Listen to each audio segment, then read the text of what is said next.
¿Qué tal? ¿Cómo les va? Bienvenidos a una nueva charla de fitodermatología. Y en este caso vamos a tocar un tema muy importante, de consulta prácticamente diaria, que es la psoriasis. Un tema que ya deja de ser una incumbencia estética, sino que ya es una patología, porque puede tener precisamente algunas consecuencias, no solamente a nivel de piel, sino también a nivel sistémico. De manera entonces que haremos un recorrido por esta patología, definiéndola, ver un poco también cómo son los tratamientos convencionales, como para que podamos después comparar con los esquemas habituales de tratamiento natural. En principio entonces vamos a arrancar como siempre tratando de definir la patología, y la psoriasis ya la podemos determinar como un proceso inflamatorio. Vamos a ver que hay distintos mediadores químicos involucrados en ello, y justamente los tratamientos que van a ser aplicados en esta patología van a tratar de contrarrestar o bloquear esos mediadores químicos inflamatorios. Por lo tanto, entonces es una patología de base inflamatoria, pero que genera un recambio muy importante a nivel de piel. Las células, que normalmente deben tardar 30 días en cumplir su ciclo, desde la parte basal hacia la epidermis, en esos recambios, bueno, acá el proceso se acelera en 4 días, de manera tal que las nuevas células que emergen y llegan a la superficie no tienen el recorrido de madurez necesarios, y por eso luego se descaman. Generan placas que se van acumulando y terminan descamándose. Acá tenemos un poquito el cuadro en el cual tenemos a la izquierda lo concerniente a las distintas capas, ¿no es cierto? La epidermis, la dermis, el tejido celular subcutáneo, lo normal, y luego tenemos entonces a la derecha la parte de psoriasis, en donde vamos viendo que hay un engrosamiento en la parte epidérmica, vemos la generación de placas, piel inflamadas, lo cual da un mayor grosor, y cómo se va saliendo o descamando esas células que están generándose en la superficie y que van generando lo que es la lesión típica convencional de este proceso. Cuando vamos a la parte de histopatología, lo que podemos ver es que hay un engrosamiento, en principio, de la parte epidérmica, una hiperplasia a ese nivel. Hay una paraqueratosis en la capa córnea, eso significa que hay una alteración del proceso de generación de queratina. Hay un infiltrado inflamatorio que lo vamos a ver a través de infiltrados leucocitarios, que son como puntitos azules diminutos, pero que están bastante desparramados en la superficie. Y también vamos a ver vasodilatación en los plexos papilares. Respecto a lo que es la cuestión de los antecedentes históricos, un poco el recorrido histórico de este proceso, vamos a ir viendo que ya en la época de Hipócrates, estamos situándonos en el siglo IV a.C., se hablaba de un proceso patológico que todavía no tenía lo concerniente a la definición hoy de psoriasis, pero que estaba descrito por primera vez a través de Hipócrates en lesiones que aparecían que eran distintas a la de la lepra. Recordemos que la lepra tuvo una alta incidencia en la antigüedad, pero en este tipo de patologías se recomendaba, por ejemplo, el uso de alquitranes, alquitranes vegetales, como para tratar estos procesos. Fíjense que en el siglo I después de Cristo, Galeno ya empieza a dar el nombre a esta patología. Habla de psoriasis porque psor significa picazón. Es una patología donde uno de los síntomas más importantes es el prurito, y lógicamente iasis viene a ser estado, ¿no? Como un estado de escozor o de picazón. Galeno también dio algunas plantas, generalmente eran plantas depurativas, esas plantas drenadoras, como ser por ejemplo cola de caballo, diente de león, que eran las típicas plantas de desintoxicación que se daban en la antigüedad. En la Edad Media, los pacientes con psoriasis eran también considerados como pacientes leprosos, a pesar de que ya Hipócrates había hecho una separación, pero había cierto resquemor en tocar esos pacientes, creyéndose que podía ser contagioso.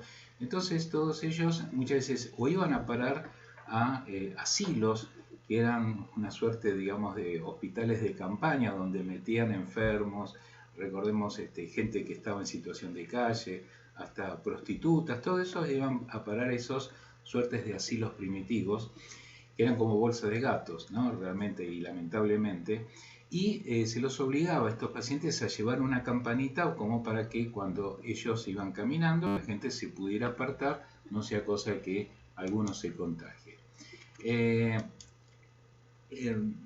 Robert Willam en el año 1809 ya empieza a darle una característica propia a la enfermedad, ya lejos de lo que era lo de la Edad Media, ya comienza a determinar cuáles son las manifestaciones cutáneas, la distribución, incluso se empiezan a hablar de algunos tratamientos. Recordemos, todavía en 1809 no estaba desarrollada la industria química y seguía habiendo tratamientos en base, en muchos casos, a plantas medicinales. Seguimos en este recorrido histórico. Von Ebra, en 1840, ya empieza a separar definitivamente el tema de la psoriasis de la lepra. Todavía había gente que seguía insistiendo de que era una manifestación, la psoriasis, como una complicación de la lepra, cosa que no era en absoluto así. Recordemos que en la lepra hay un Mycobacterium involucrado que no tiene nada que ver con este proceso inflamatorio. Bueno, ya llegamos a la década del 70 y empieza a vislumbrarse el uso de las aguas termales, especialmente los buenos resultados que había con el Mar Muerto, donde la gente con psoriasis, justamente Israel es uno de los países que tiene mayor población con problemas dermatológicos, especialmente con psoriasis, y por eso, digamos, en el Mar Muerto se habían visto muy, pero muy buenos resultados. Ya en la década del 90 se empieza a hablar del proyecto Genoma, se empieza a hablar de genes que pueden expresar la enfermedad y también empiezan a aparecer tratamientos ya distintos a los convencionales, que eran muchas veces el corticoide, el metrotexate, el coaltar. Ya empieza a hablarse de los tratamientos biológicos, que algo de eso vamos a ir viendo a lo largo de esta charla. Bien, ¿cuál es la incidencia de la psoriasis, sobre todo en el mundo y en nuestro país? En Argentina se calcula que hay alrededor de 500.000 personas afectadas. La misma Sociedad de Dermatología no tiene demasiado en claro el número, pero de acuerdo a ciertas encuestas que fueron llevándose en distintas provincias, se calcula que hay alrededor de 500.000 de personas. 1,3 a 5% de la población en general suele estar afectada de esta patología, que tiene una mayor incidencia en la raza negra. En África puede llegar en algunos casos, en algunos países, hasta casi el 10%. La afectación ya se ve desde la juventud, prácticamente desde los 15 años hacia adelante comienza a manifestarse. Es muy raro, si bien hay casos, pero es muy raro que aparezca de pronto después de los 50, después de los 60 años. Por lo general el rango entre 15 y 35 años suele ser el rango etario más importante de incidencia. El inicio muchas veces es de repente. En muchos casos aparece de pronto una placa que uno dice, ¿qué hace esta placa acá? Aparece en el codo, en lugares donde quizás no estábamos observando, porque justamente el codo al tenerlo atrás no lo tenemos de frente, nos miramos al espejo y vemos muchas veces la parte delantera, pero puede aparecer en nalgas, entonces en esas zonas muchas veces la gente lo descubre de casualidad, quizás por injerencia de otra persona que nos está viendo cuando nos estamos cambiando. Bueno, pero también puede aparecer gradualmente, como pequeñas plaquitas que uno no le da demasiada trascendencia y esas plaquitas luego se van conglutinando y van generando placas mayores. La psoriasis tiene un comportamiento caprichoso en el tiempo, puede así aparecer gradualmente, por momentos puede desaparecer, puede haber temporadas donde no hay ningún tipo de incidencia de aparición de la enfermedad, y de pronto, a lo mejor en un invierno, hay un brote intenso y vuelve a repercutir con virulencia, ¿no es cierto? Porque a veces las reapariciones pueden ser muchas veces bastante fuertes. ¿Que hay un contexto hereditario en esto? Puede haberlo, de hecho ya hay genes que se han vinculado a este proceso, que son genes que se mantienen durante la herencia, y es importante saber que si bien no es como una diabetes, ¿no?, que puede tener una relación mucho más directa con la descendencia, los pacientes con psoriasis que tuvieron mejor sus padres con este proceso, bueno, ahí hay una relación muchas veces bastante directa. Recordemos que dijimos en la definición es un proceso inflamatorio, pero que concierne también a cuestiones inmunológicas. Se considera también que puede estar la psoriasis encuadrada dentro de las llamadas enfermedades autoinmunes. Esto es un tema todavía de discusión, pero hay bastante, por así decirlo, colegas que especifican ya de que debería considerarse, así como la diabetes no se consideraba en su momento como autoinmune, hoy se está considerando en ese sentido. La psoriasis también podría ingresar en este rubro. Bien, la base, dijimos, es inflamatoria, pero se empiezan a ver justamente mecanismos inmunológicos, células que a lo mejor tienen que estar en el sistema de defensa del organismo, comienzan a involucrarse también en la parte inflamatoria del proceso.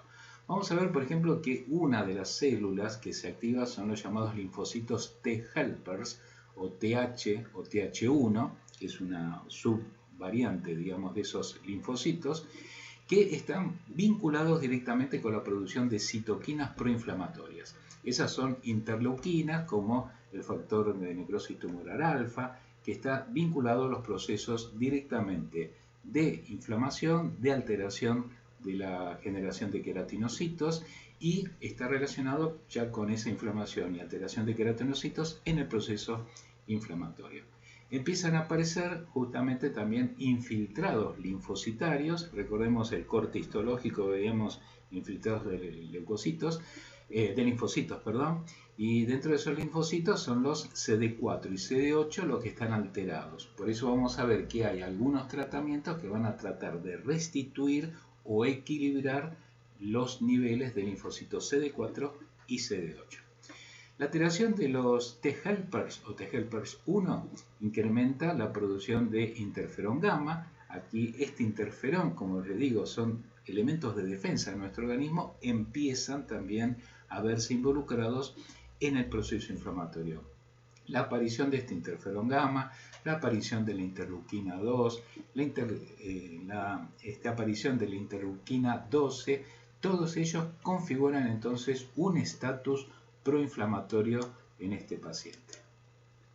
La distribución de la psoriasis más o menos la tenemos vista, sobre todo cuando nos consultan en el consultorio o va alguien al mostrador de farmacia y comenta. Vemos, por ejemplo, que los codos, las zonas de flexión suelen ser de las más castigadas.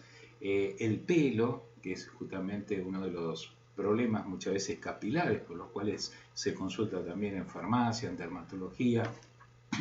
Las uñas pueden estar alterándose. Ya al alterarse las uñas no solamente es la piel, sino justamente la cutícula, las uñas comienzan a arquearse, comienzan a generarse procesos de deterioro que a veces pueden hasta simular como una micosis unguial, cosa que no es cierto? Bueno, los pliegues, la zona de pliegues como los interglúteos, la zona mamaria en las mujeres también constituyen zonas donde aparece este proceso. Vamos a clasificar la psoriasis en 5 tipos.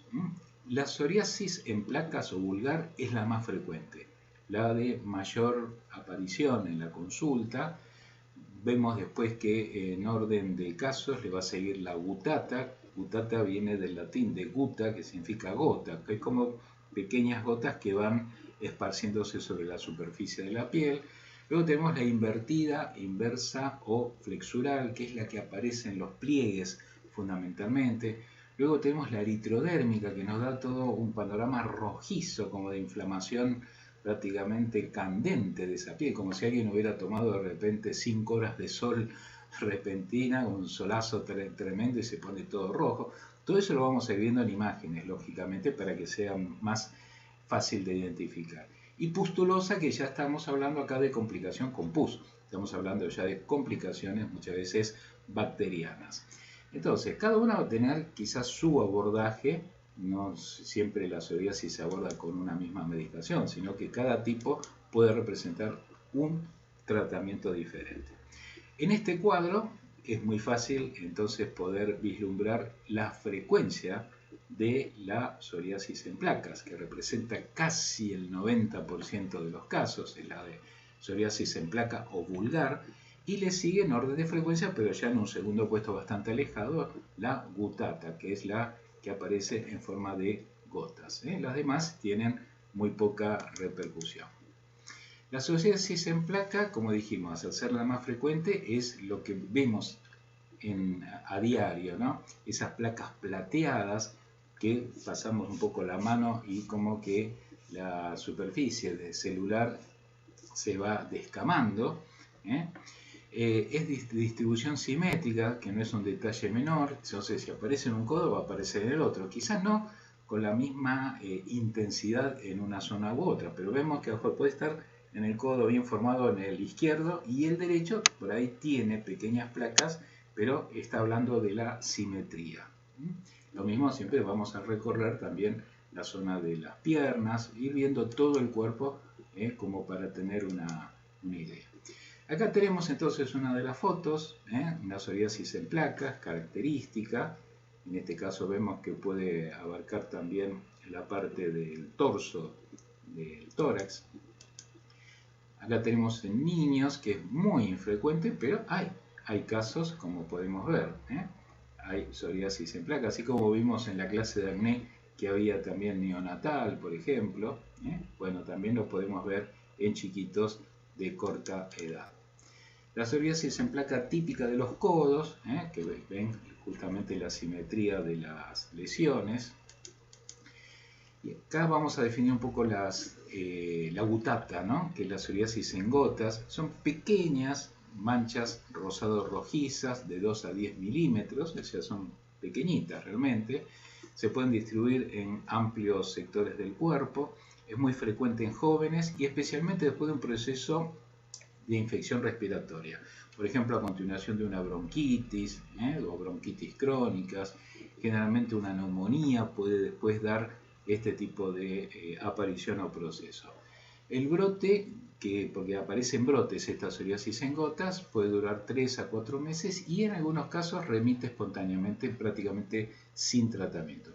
No es que suceda siempre que se va a remitir espontáneamente, pero es esperable que luego de 3 o 4 meses pueda la enfermedad remitir. En gotas lo podemos ver acá, ven que son pequeñas gotitas rosado-rojizas de amplia distribución. Lo podemos ver acá, por ejemplo, en lo que es la pierna. Seguimos con otra de las clasificaciones, la psoriasis invertida o flexual. Justamente habla de los pliegues de flexión. Genera enrojecimientos en las zonas donde hay, más allá de la cuestión flexual o de flexión, va a haber también complicaciones que pueden aparecer por humedad. Entonces, en estas zonas que quedan rojizas pueden aparecer honguitos también. Atención con esa situación. Lo vemos, por ejemplo, en mujeres que tienen mamas bastante grandes. Entonces, el pliegue ahí, justamente por la caída de la mama, genera en ese pliegue una zona de irritación que es muy frecuente de observar. Vamos a ver, por ejemplo, acá tenemos esta psoriasis flexual o invertida, que están los pliegues, como en este caso el pliegue mamario. Acá lo vemos justamente en la zona de la cola, ¿no? En la zona del pliegue que está circundante ya al recto, que son zonas bastante características. Bueno, acá tenemos la eritrodérmica. Dijimos que era como haber tomado sol de repente, 4 horas seguidas, y nos ponemos todos rojos, ¿no? Bueno, es una inflamación importante. Uno siente, ¿no? Cuando la piel está rojiza y enrojecida, ¿no? Candente. Acá tenemos la pustular. Y acá hay complicación con ampollas que tienen zonas irritadas, rojizas, pero en muchos casos pus. Por lo tanto, entonces vemos la mano con las ampollas ya de color amarillenta, con pus adentro. Y en estos casos va a requerir tratamientos locales con antibióticos o incluso generales también por vía intramuscular. Hay factores involucrados que están muy relacionados con la psoriasis. Como dijimos, la herencia puede estar relacionada, ya se ha identificado un cromosoma en el brazo largo del 17q. Ahí vamos a encontrar un gen que codifica para la psoriasis. Hay genes que están relacionados con el antígeno leucocitario humano, conocido como HLA. Esos también están relacionados con la psoriasis. Factores microbianos, por ejemplo, Streptococcus pyogenes en la psoriasis gutata, o puede ser Streptococcus pneumoniae si se trata de una neumonía. Recordemos que la gutata estaba asociada a una patología respiratoria, que puede ser un Streptococcus pneumoniae tranquilamente. Traumatismos. En estos casos, por ejemplo, una lesión aparece luego de un golpe, nos golpeamos, no sé, la rodilla y nos aparece ahí. Este fenómeno de aparición de una lesión con placa psoriásica a raíz de un traumatismo se conoce como fenómeno de Koebner. Es un fenómeno que posiblemente remita también con el tiempo, muchas veces de manera espontánea, ¿no? Así como apareció, también puede desaparecer. Y no nos olvidemos, y esto es muy importante desde el punto de vista médico y farmacéutico, de medicamentos que puedan, no el medicamento genera la psoriasis, pero sí disparar un rebrote.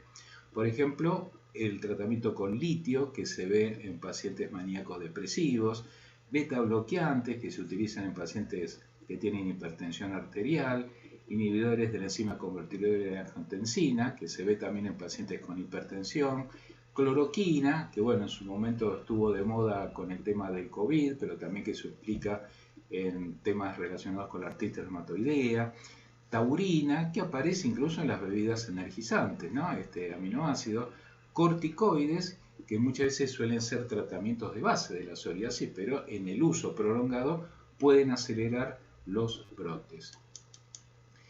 Otros factores a tener en cuenta, tengamos control sobre el tabaquismo, el alcohol, el estrés, que el estrés siempre es un gran disparador, determinados alimentos, a veces hay condimentos que pueden ser disparadores también del proceso, el glutamato monosódico que sirve de saborizante, en algunos casos se ha involucrado en estos procesos, tengámoslo en cuenta.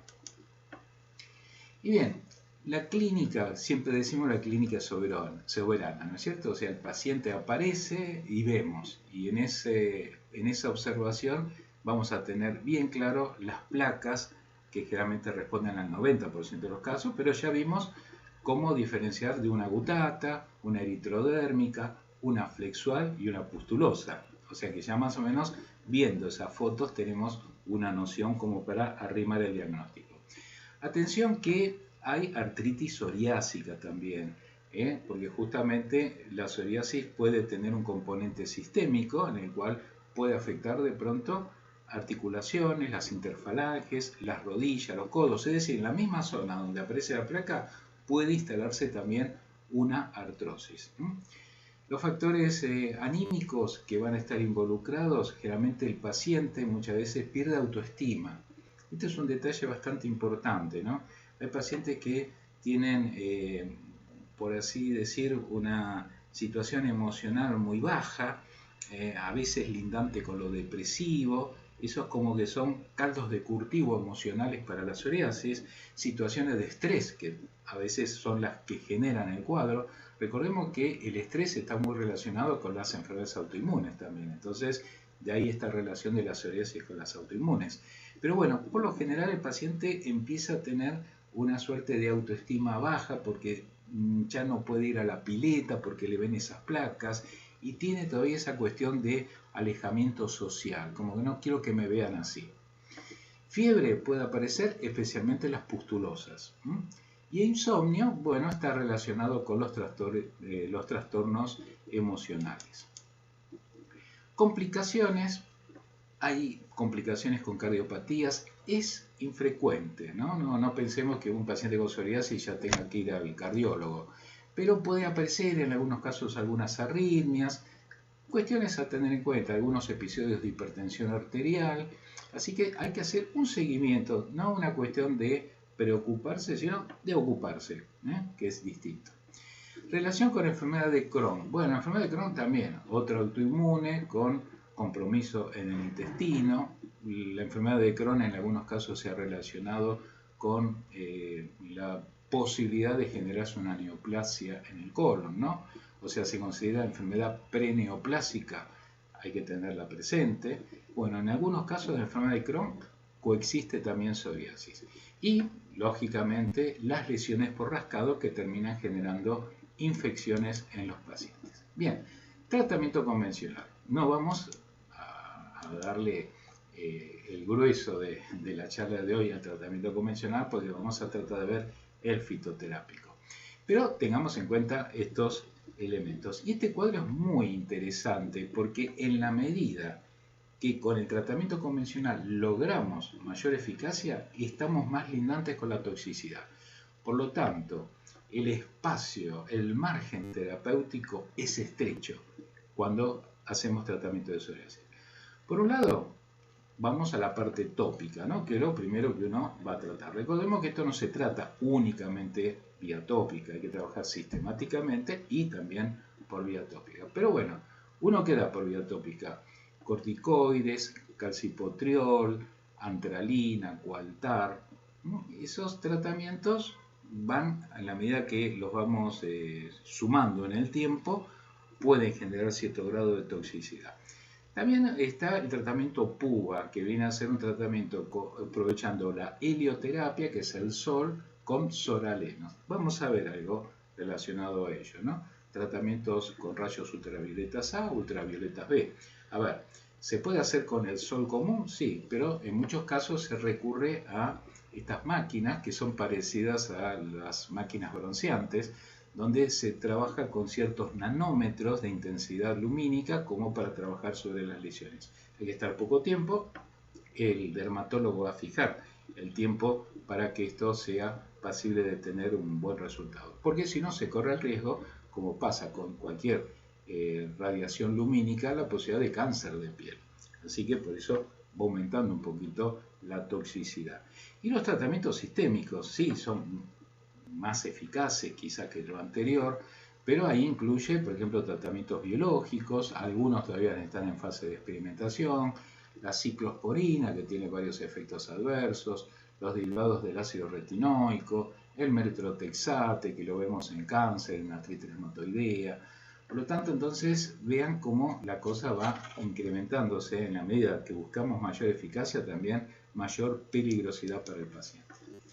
Bueno, el ditranol o antralina es un tratamiento de tipo antimitótico, trabaja sobre la alta producción de recambio celular, va a tratar de frenar ese recambio, ¿no? Por lo tanto va a haber menor descamación. Pero ¿cuáles son las contras? Tratamiento lento, irrita un poquito, puede teñir la ropa porque no siempre son cremas blancas, ¿no? A veces se ensucian. Y en las zonas muy irritadas, si es una eritrodérmica, una pustulosa, no conviene esto darlo. Hay un sistema más natural para obtener antralina. Fíjense, son estanques donde aparecen unos pececitos chiquitos conocidos como garra rufa.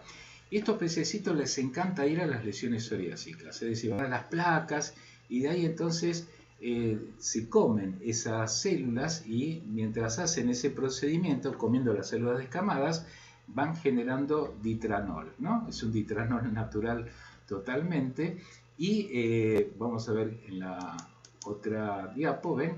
La persona se sienta en esos estanques y estos pececitos realmente siente uno como un cosquilleo, no es que están ahí comiéndose al paciente, sino es como sensaciones de besitos sobre las distintas zonas de la piel. Bueno, es una experiencia interesante, pero se utiliza bastante. Es una manera de utilizar un ditranol natural y no en forma de cremas, como vimos en el anterior ejemplo. Bien, los alquitranes, en este caso el coaltar, se ha usado durante mucho tiempo, ¿no? Añares. Fíjense que ya se hablaba de épocas pretéritas de estos tratamientos. Es en base a la destilación de maderas o de hulla, el alquitrán de hulla, ¿no? Es un tratamiento lento.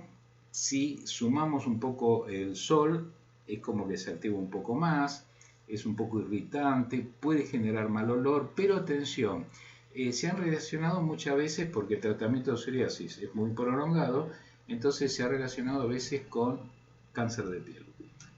Y especialmente si se activa más todavía con la helioterapia, es decir, con la radiación solar.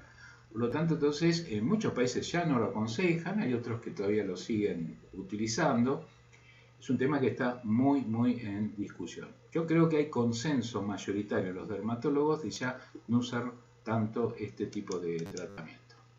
Fíjense los anuncios, ¿no? Que había desde jabones con alquitranes, que se utilizaban precisamente para en la época de baño o cuando uno tenía que ya higienizarse, usaban estos jabones especiales. El Coaltar se está usando mucho en veterinaria. A veces parece mentira que lo que se prohíbe para el ser humano no se prohíbe para nuestras mascotas, ¿no? Bueno, hay shampoos con Coaltar. En principio no se ha visto tanta incidencia quizá de cáncer en los animales por el uso de Coaltar, pero recomendamos no hacer un uso demasiado frecuente tampoco, ¿no? Sobre todo si queremos tanto nuestras mascotas.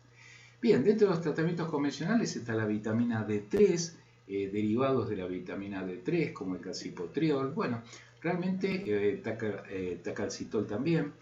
Se utilizan en forma de cremas, son tratamientos bastante buenos, tienen relativa inocuidad, es decir, se pueden usar en el largo plazo sin demasiados problemas. No tanto quizás con los derivados de la vitamina A, los derivados del ácido retinoico, que en algunos casos son fuertes. Lo vimos en el tema del acné, ¿no es cierto?, que también podrían generar irritación, y aquí también, ¿no? Están los derivados del ácido retinoico, el tazaroteno, el retinaldehído, la citetrina. Uno de los productos, el neotigazón, que es acitetrina, que se usa bastante, son cápsulas de 10 miligramos, pero bueno, son tratamientos que hay que ir evaluándolos. Inmunosupresores. Lógicamente, si hay un exceso de anticuerpos que están agrediendo, como una patología autoinmune, entonces los corticoides se posicionan también, que pueden ser en forma de cremas, pero también los hay en forma de cápsulas, de comprimidos. A ver, si ustedes me piden una opinión, el corticoide limpia muy bien, pero sabemos que es pan para hoy, hambre para mañana. Siempre en el tiempo el proceso vuelve, y recordemos que muchas veces hay exacerbaciones por el uso prolongado de corticoides. Así que a tener en cuenta. Puede ser útil para cuando hay una cuestión, digamos, de mucha aparición en el cuerpo y el paciente requiere, bueno, una acción rápida, pero no lo podemos sostener demasiado en el tiempo.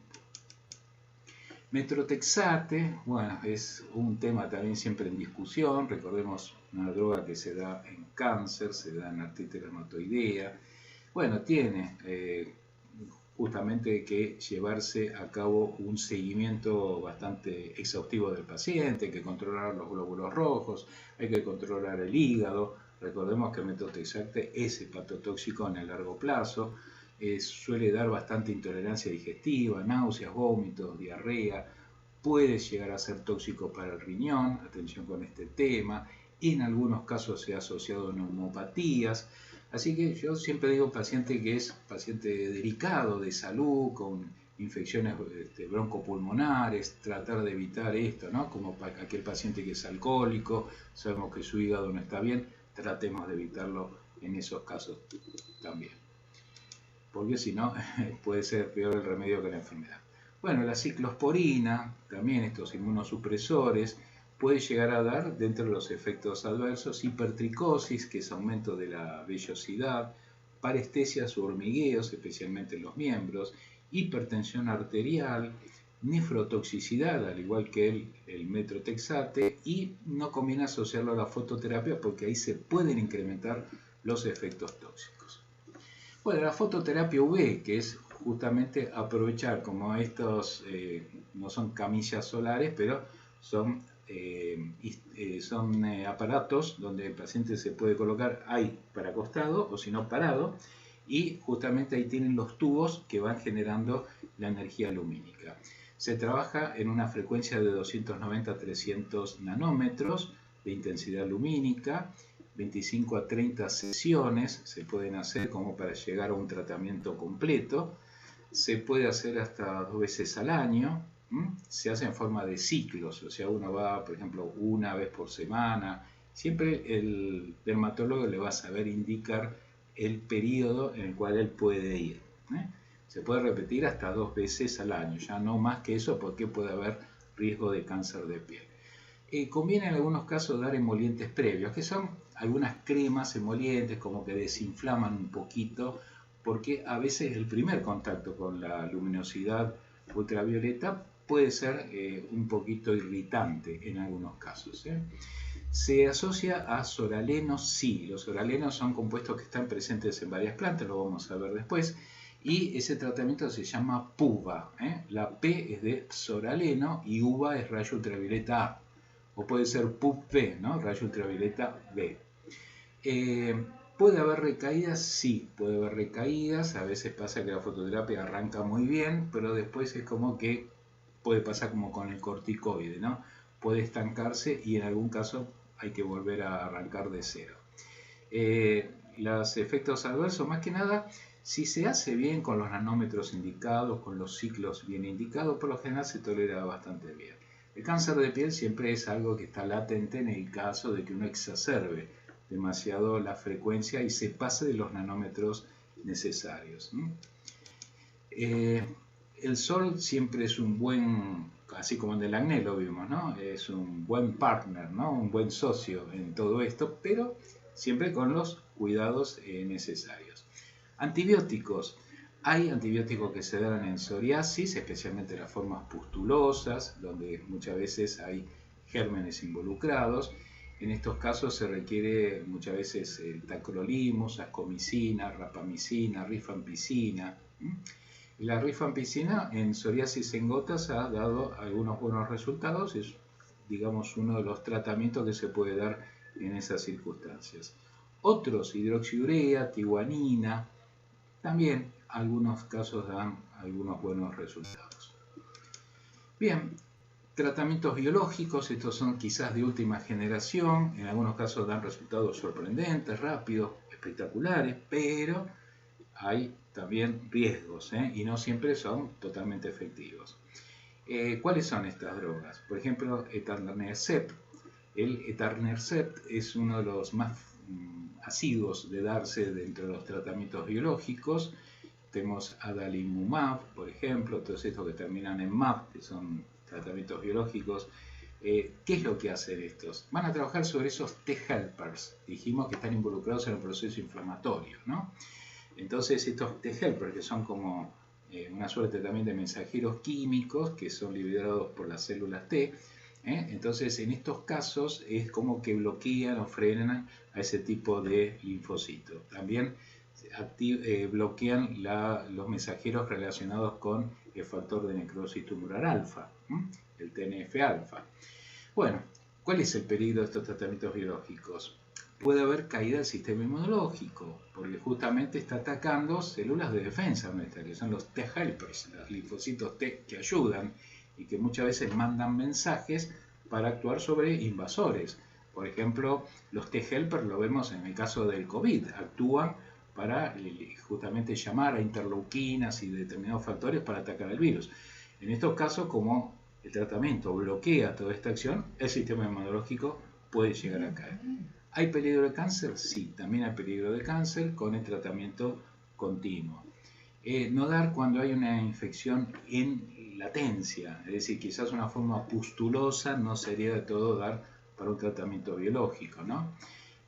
No es bueno darlo si hubo antecedentes de tuberculosis, si está el paciente recibiendo fototerapia, o sea, si ya está con las camas solares o estos equipos de radiación, no conviene entonces darlo tampoco. Y especialmente si el paciente es portador de HIV, porque hace caer el sistema inmunológico esto y el paciente con HIV no puede darse el lujo de que se le caiga el sistema inmunológico. Bien, hemos hecho, abuelo de pájaro, un repaso sobre el tratamiento convencional. Vamos a algo nuestro, que es la parte de los tratamientos alternativos. Pero un detalle que es interesante para lo que es sobre todo el farmacéutico, que la gente le va a consultar muchas veces qué crema me pongo.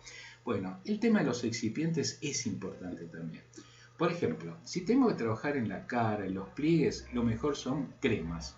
Es el vehículo más apropiado, el que va a trabajar más suavemente en esas zonas. Cuando la piel es gruesa, donde hay mucha hiperkeratosis, sobre todo en las palmas justamente de las manos, en la planta de los pies, codos y rodillas, hay una pomada. No es tanto la crema, sino pomada en esa zona.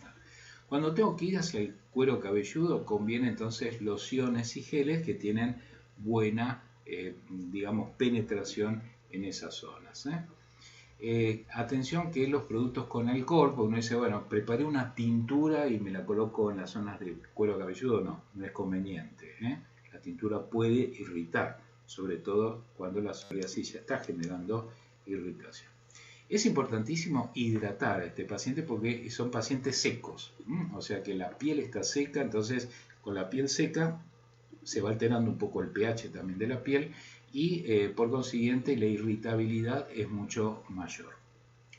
Para mejorar entonces los procesos justamente de hiperkeratosis que ocurren, para mejorar la elasticidad de la piel, conviene siempre una buena crema hidratante con vehículo oleoso, la AO o la OA, que es justamente la partición de óleo con agua. La hidratación va a tratar de formar una barrera grasa, especialmente justamente la grasa genera una oclusión de la pérdida de evaporación que tiene el agua en la piel.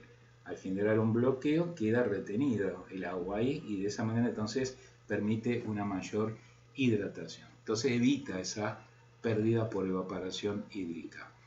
Las cremas de vaselina, la vaselina no es algo fitoterápico, pero bueno, en algunos casos se pueden llegar a utilizar porque la vaselina ha demostrado por lo menos un efecto antiproliferativo, es decir, evita un poco ese recambio acelerado que suele ocurrir a nivel de piel.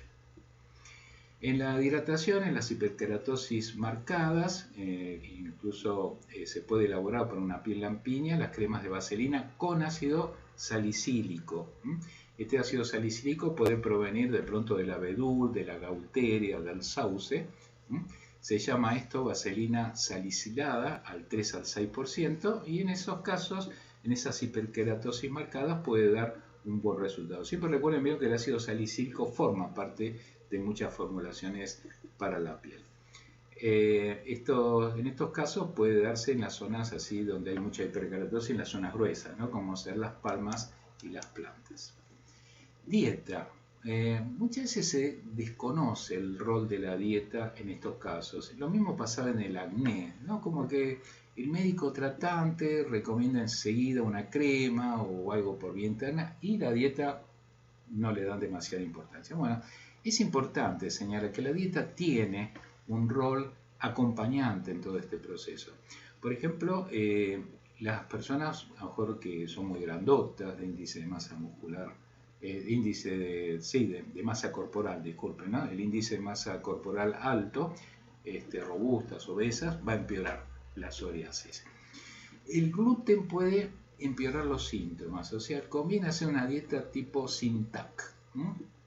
Recomiendo eso, hay que trabajar justamente con elementos que se consideran hoy irritativos. El lácteo, muchas veces me pregunta la gente, para muchos pacientes el lácteo es irritativo, entonces las leches, los quesos, los yogures, tratar a lo mejor de trabajar con otro tipo de producto. Por ejemplo, puede ser leche de cabra, que es muchísimo menos irritativa que la leche de vaca, o leches vegetales o quesos vegetales como de soja, el tofu, etc.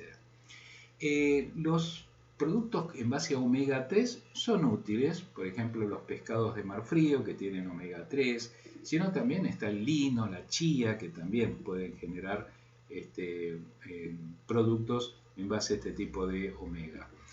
La cúrcuma, ciertos pimientos, el clavo de olor, el jengibre, anís, comino, romero, todos condimentos, albahaca incluso, ajo, granadas, todos ellos han demostrado por un mecanismo o por otro, han demostrado bloquear, por ejemplo, un factor inflamatorio como es el factor nuclear kappa B, que está directamente relacionado con la inflamación. Así que ese tipo de alimento uno lo puede empezar a preconizar en estos pacientes. Algunos recomiendan la proteína del suero de la leche, que inhibe la producción de esos linfocitos T helpers que están vinculados al proceso de cascada inflamatoria, de interleuquinas y de inflamación. Se pueden tomar 5 gramos al día durante 2 meses, no se observan efectos adversos y es un producto que puede resultar realmente útil en estos casos. Entonces, el suero de proteínas de la leche. Está testeado en ensayos clínicos y, como pueden ver, tienen las referencias de este tipo de producto. Bien, plantas con soralenos. Los soralenos están presentes en, es un grupo químico conocido como furanocumarina, ¿no? Que está presente, por ejemplo, en plantas como la angélica, la bergamota, en algunos cítricos como la lima y el limón también, en el apio, en el perejil. Hay varias plantas que tienen soralenos. Estos soralenos se pueden incorporar por vía oral o incluso en forma de cremas junto al tratamiento fototerápico, o sea, con el sol o con radiación artificial. Es el tratamiento PUVA. Recordemos, la P era de soralenos. Dentro de estos tratamientos, acá tenemos dos que han sido partícipes del desarrollo de formulaciones farmacéuticas y de productos farmacéuticos. Está el 8-MOP. Es un producto bastante antiguo. Es el 8-methoxysoraleno, que se obtiene de alguna de estas plantas que hemos visto. Ya ha logrado sintetizarse y forma parte, como les digo, de algunos otros productos. Hay otro que es el 5-methoxysoraleno, que lo vemos, por ejemplo, en la bergamota, conocido como bergapteno, por ejemplo, la angelicina, que está en la angélica, una planta condimentaria. Así que son productos que en muchos casos están en mostrador farmacéutico. Acá tenemos 8-MOP, por ejemplo, el oxoralen, que este es un producto importado, ¿no? No está acá en el país. Calaguala, este es un helecho que me gusta mucho, ya de la década del 90, del siglo pasado, ¿no? Ya se hablaba de la calaguala para el tratamiento de la psoriasis. Incluso la calaguala se usa también en vitiligo, porque justamente un mecanismo de acción que tiene es trabajar en el equilibrio de una alteración frecuente en estos casos, que es los linfocitos CD4 y CD8. Busca equilibrar nuevamente esos linfocitos. Esa alteración de CD4 y CD8 la tenemos en vitiligo también, por eso la calaguala se da tanto en psoriasis como en vitiligo. Lo que se utiliza es el rizoma, ahí estaban presentes justamente los principios activos. Disminuye la interleuquina 1 beta, que es una interleuquina o citoquina proinflamatoria. Disminuye leucotrienos que están asociados a procesos de oxidación. Y puede ser útil en la calaguala incluso no solamente la psoriasis en placas, que es la común, sino también la palmoplantar y la invertida, que era la flexual, la de los pliegues. Productos con calaguala. Bueno, hubo en Argentina hacia el año 2000 un producto conocido como Racine, que tenía extracto de calaguala, se traía importado de España. La calaguala, por ejemplo, se cultiva, hay cultivos en Guatemala, en México. Es una planta o un helecho que viene ya desde México y llega hasta el sur de Bolivia, es como que no llega a Argentina, ¿no? Puede haber en alguna zona de Jujuy, por ahí que se haya metido algunas calagualas, estos helechos. Por eso generalmente lo vamos a encontrar más en otros países que en el nuestro. Bueno, en nuestro país se puede llegar a conseguir tintura de calagualas, habría que tomar unas 40 gotas 2 veces al día con un poquito de agua. Y hay, si no, productos en otros mercados, el Psoria Care, que es justamente extracto de calaguala en cápsulas. Hay cápsulas o comprimidos de calaguala en otros países y se utilizan perfectamente. Hay trabajos científicos que apoyan, lógicamente, el uso de la calaguala en psoriasis.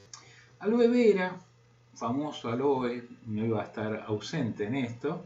La aloe vera, fíjense el gel al 0.5%, 3 veces al día, durante 5 días a la semana, aplicado en un mes, ha dado mejorías clínicas significativas en el 83% de los casos, frente al placebo. Se puede utilizar el extracto glicólico al 5 o 10% también, es decir, hay distintas formas, ¿no? Va desde el 0,5 incluso hasta el 10 y se van viendo los, cómo, digamos, se va evaluando con el transcurrir de los días el proceso. El gel, generalmente al 0,5%, y si un extracto glicólico de aloe vera, 5 a 10%. Tiene varios trabajos también muy buenos publicados. Otros productos, el neem, también conocido como paraíso, una planta de medicina ayurvédica, un árbol muy conocido con efectos incluso frente a los casos de pediculosis. También de ahí se obtienen insecticidas naturales, Azadirachta indica. Bueno, el nimbólido es un principio activo que está presente en este árbol con ensayos clínicos y realmente muy buenos resultados a nivel de piel. Hay cremas que se dan con neem con buenos resultados. Otro producto es la crisarobina, que está presente en el látex de Andiroba aurora. Está presente en las semillas del frijolillo, una planta conocida como Cassia occidental, es de la familia del sen. Pero la crisarobina, que se ha usado mucho en dermatología, es un poco irritante, puede generar albuminoria porque tiene una acción sistémica también. Entonces ya es como que ha perdido adeptos, no se recomienda tanto hoy en día. Acá tienen el neem, generalmente hay productos, frascos que vienen con el aceite, hay formas caseras donde se recolectan las hojas del neem y se hacen cremas o en este caso justamente aceites de manera casera con aceite de oliva, por ejemplo, aceite de coco, se hacen mezclas y la gente lo utiliza muchas veces con buenos resultados en la psoriasis. El ácido fumárico está presente en la Fumaria officinalis, una planta que tradicionalmente se usa para el hígado. Sin embargo, este ácido fumárico, bueno, se han aislado dos ésteres. Estos ésteres han conformado un producto conocido como Fumaderm, que tiene ensayos clínicos bastante buenos, lo que ha demostrado disminuir el factor de necrosis tumoral alfa, la interleuquina 1 beta, la interleuquina 8. Fíjense que estas interleuquinas, que están aumentadas en la psoriasis, para bajarlas se requería el tratamiento biológico, que les mencioné anteriormente, con varios efectos adversos. Acá lo hace un producto natural, lo mismo, el ácido fumárico. Se sinergiza con el calcipotriol. Esto es interesante porque de pronto el calcipotriol, que deriva de la vitamina D, bueno, tendría un efecto sinérgico que se puede agregar al tratamiento.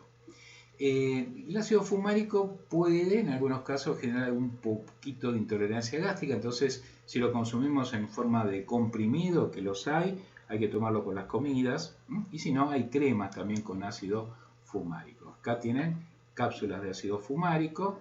En cuanto a los miligramos, se aconseja iniciar con 60 miligramos, se puede llevar después hasta 100 miligramos diarios, y de a poquito se va sumando hasta, podemos llegar hasta 1,2 gramos diarios. O sea que arrancar siempre de abajo hacia arriba. Las cremas con el Fumaderm, bueno, ahí tienen también, hay cremas y también este que tienen acá es en forma de tabletas. Hay tabletas y cápsulas, pero también hay cremas con ácido fumárico. No conseguí una imagen para ponerles aquí.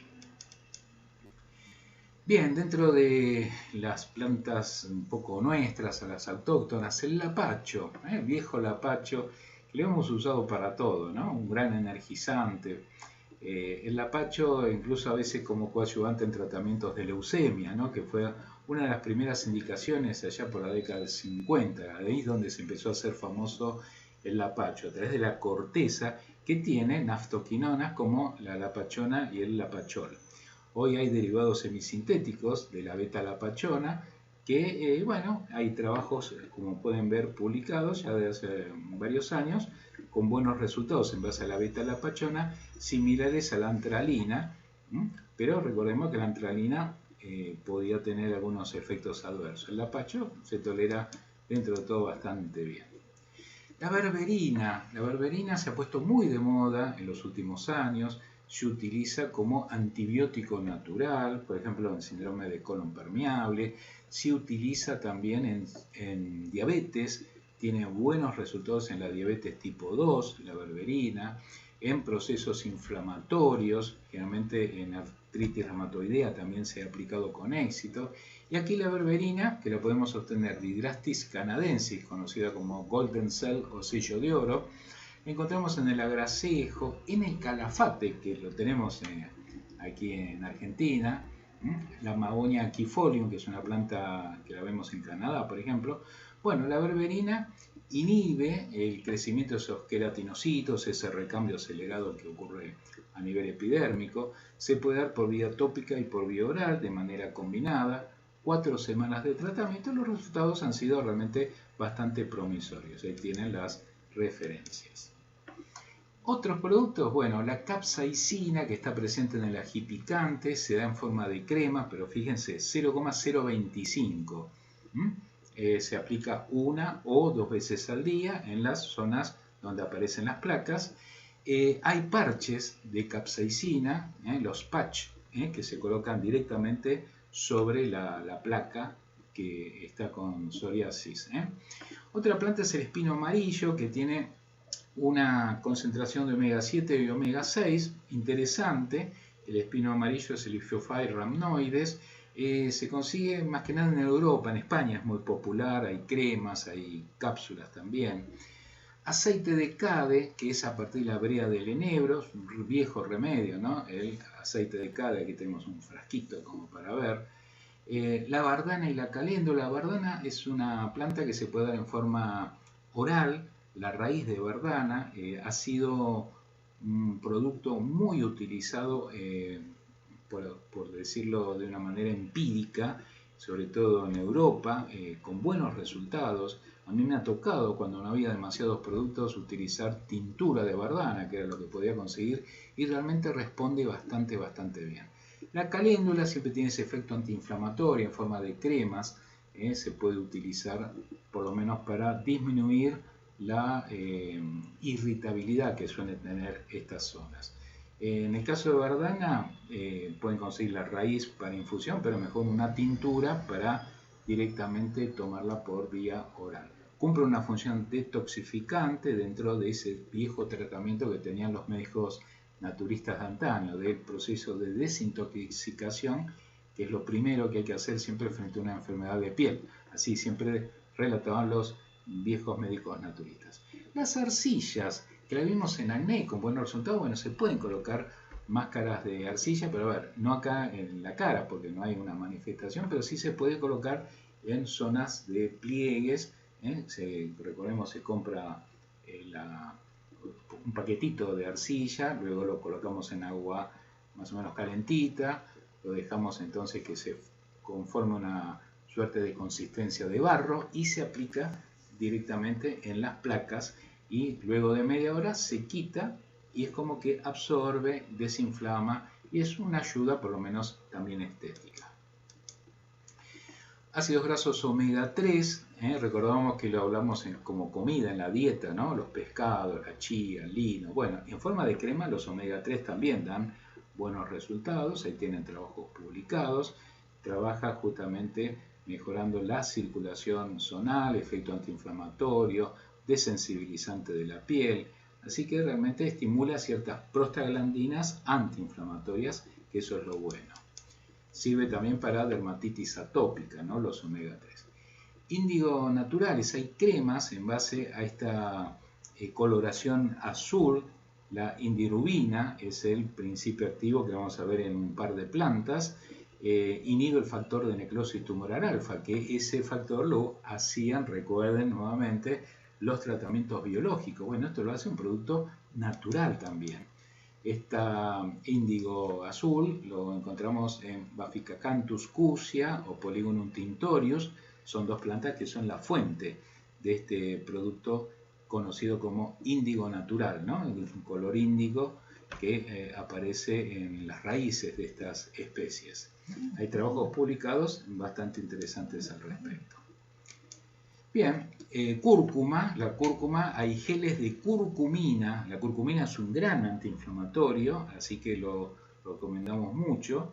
La cúrcuma siempre para problemas inflamatorios, incluso artritis reumatoidea o artrosis, lo usamos con muy buenos resultados, coadyuvante en cáncer, hepatoprotector, gran poder antioxidante.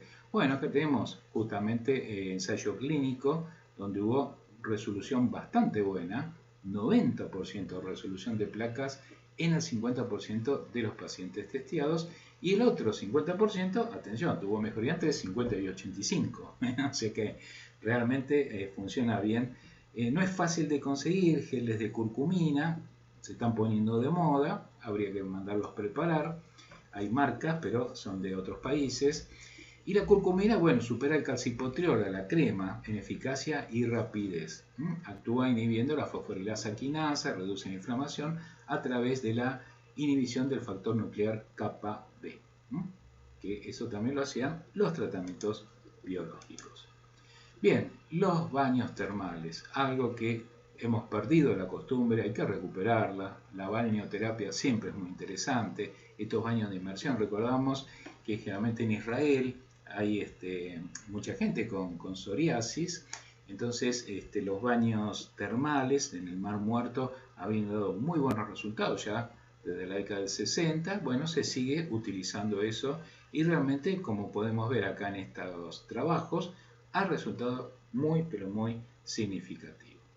Bueno, con esto damos por concluido entonces el tema de psoriasis, un tema bastante complejo.